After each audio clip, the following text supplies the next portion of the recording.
Have you heard the news that Mars, the warrior planet, is closest to us, closer than it's been in thousands of years?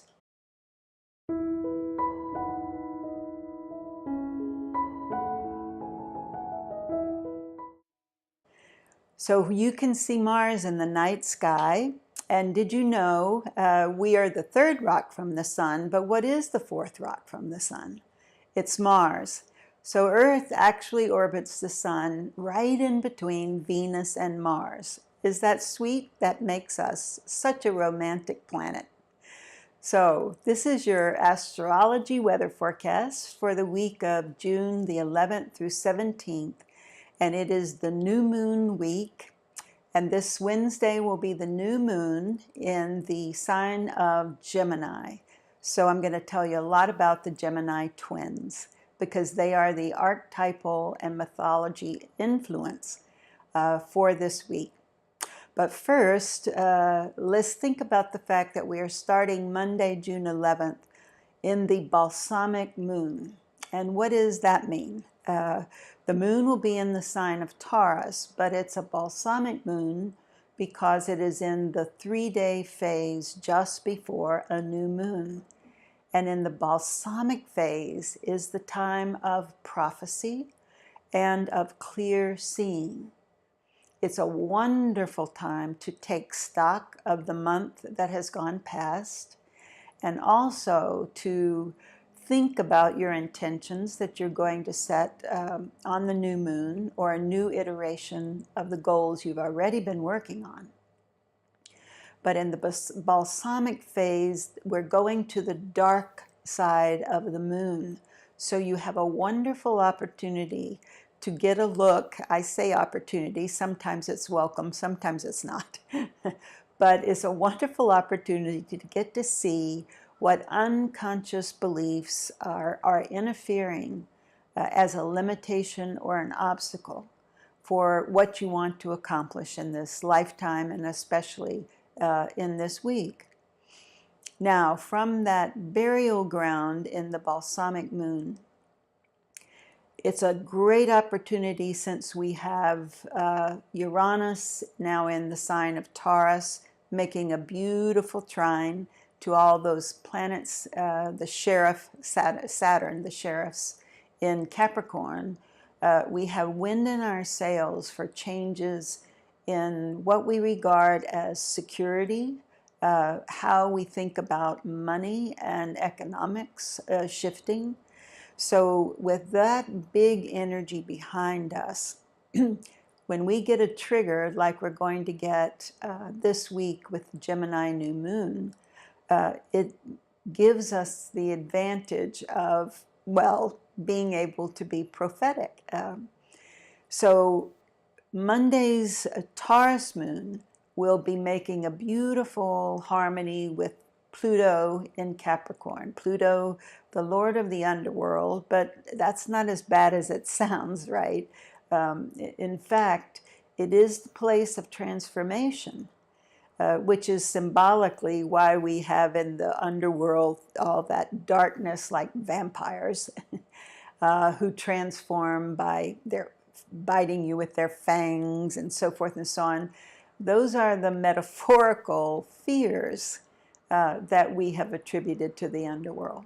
But actually, Pluto wants us to not just change things. That's Uranus. He wants a sudden change. But Pluto wants it to be deep. So in other words, not just rearranging the deck chairs on the Titanic, but getting a whole new boat. So this is a great opportunity this week to make a very big change in the belief system that underlies the rules and the laws that you live by. This is an era since we started in May, especially with Uranus and Taurus.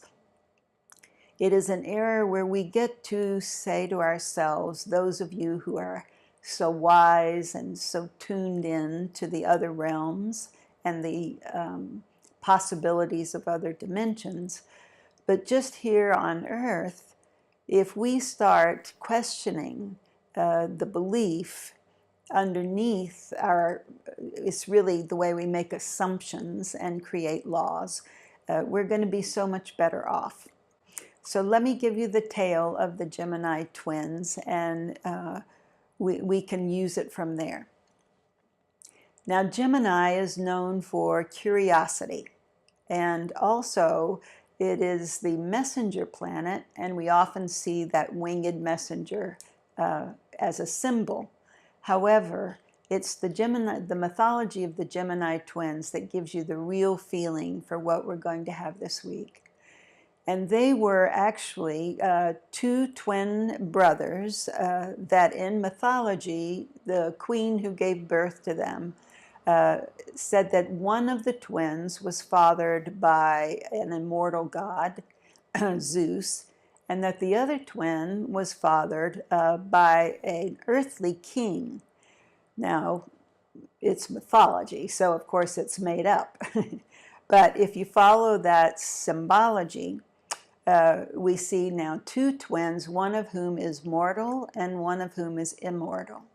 And they were just thick as thieves and very much tricksters all through their boyhood. They were forever starting trouble because they were forever curious about everything and always full of 8 or 9 ideas at once. So in immaturity and in youth, that can be dangerous. So these are the two guys who, on a prank that went wrong, started the Trojan War. Their sister was Helen of Troy. So what happens often then with this Gemini energy of new ideas and new ways of doing things, especially now that's true, is that it doesn't always come out the way we hoped it would, and there's a big cleanup. So the cleanup with these two boys was that in the Trojan Wars, these two twins started that, and the mortal twin is killed, and the immortal twin is in such grief, he appeals to his godfather, his Zeus, to save his brother.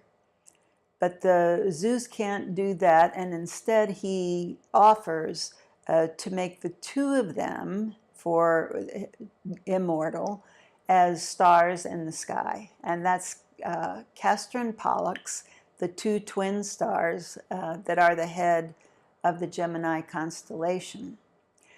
And what do they oversee? They actually are very benevolent little guides, and they oversee, in particular, sailors lost at sea. I feel that way a little bit lately, and I'm sure you have times, if not right now, in your life where you feel, where am I going? And that's the big question that Uranus and Sheriff Saturn would have us ask now, which is, why am I doing what I'm doing? And am I doing what I really want to be doing? Or am I just doing what I think is correct or right? Okay. So this week, the new moon says, in any way that you are lost, look up, and your guidance will be there. Not of an earthly nature, perhaps, well, for certain, but lending you the bigger picture. So the big geography of what really can guide you. Obviously, you know, I'm going to say the stars.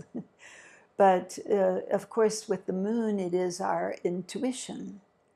And so the Gemini intuition this week is a multitasker.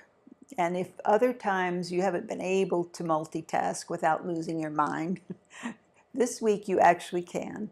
So what does that mean? You can entertain many ideas, many goals before you, and then use that real big power from Sirius Saturn and from the god of lightning, now with his feet on the ground in a way.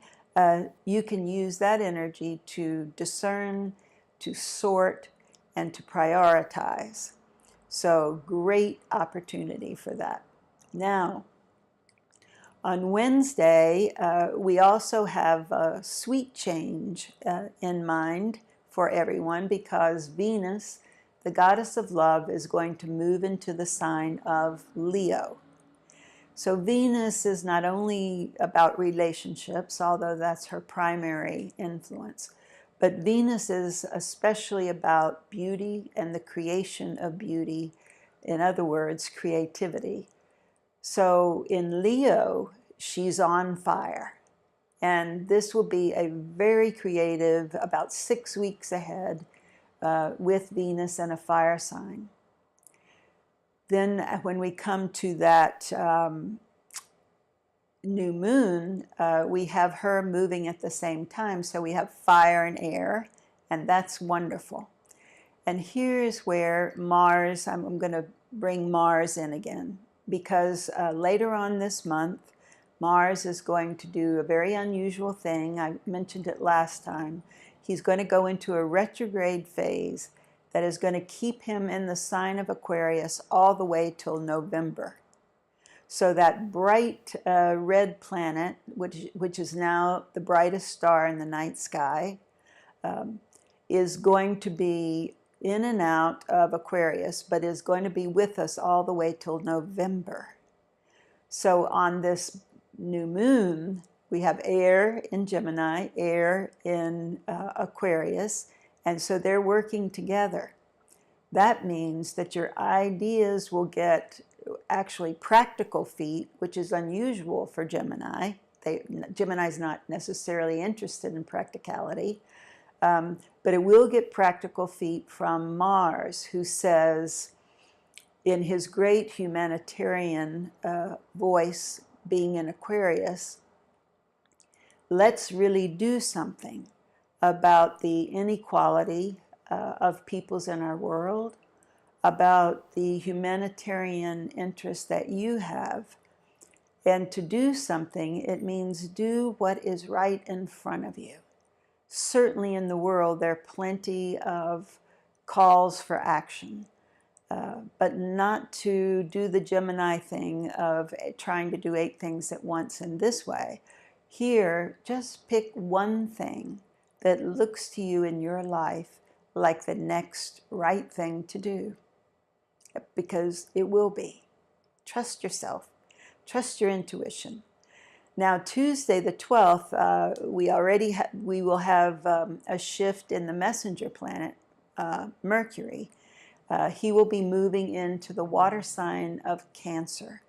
So this is going to stir up conversations and messages in your home, but particularly about your family, and stir up that age-old thing that needs to be integrated, which is the work world versus the home life, etc.